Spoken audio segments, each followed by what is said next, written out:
Fanomiarabantsika tsirairay tratra ity alady maraina faharoan'ny volana marsa ity misaotra an'Andriamanitra trany isika fa mbola nomeny an'izao fotoana manokan'izao indray ahafahantsika mandray ny teniny alohan'ny dirantsika ny amin'ny mofona inany io dia hivavaka isika.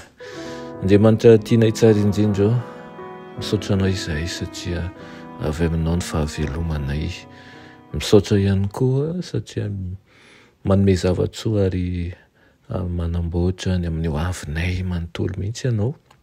Misaotra anao koa izay mihay ny ankohonanay. Izay ny teninao izay amin'ity maraina ity dia aoka ho vatofatsiky ny fiainanay ny teninao. Tonoana sy angatany amin'ny anaran'i Jesosy. Amen. Lohateny hofonainantsika androany dia manao hoe miantehitra amin'ilay mpisolo vava any an-danitra.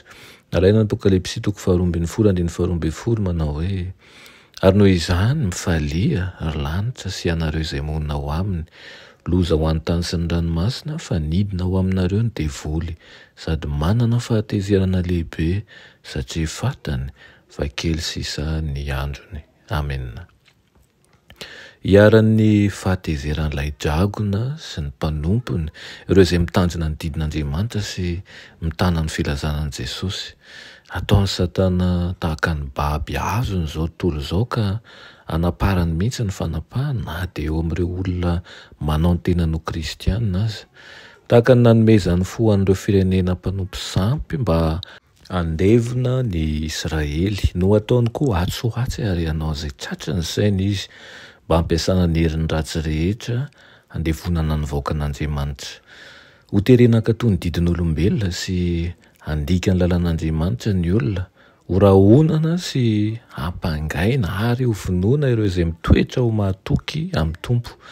Ny famondrapon'Andriamanitra no hany famonjena ho azy ireo ary ny fivavahana no hany fiarovana. Tahaka ny fandaharan'i Josoa tamin'ny ilay anjely no hiandanian'ny fiangonana sisa ampinoana izay tsy azo zongozonina mba azo famelan-keloka sy fanafahana amin'ny alalan'i Jesosy izay mpifolo zava azy. Rehefa mahatsapa tanteraka ny heloka vitan'ireo zanak'Andriamanitra dia ho hita ny fahalemeny sy ny tsy fahamendrehany ka ho kivy izy ireo.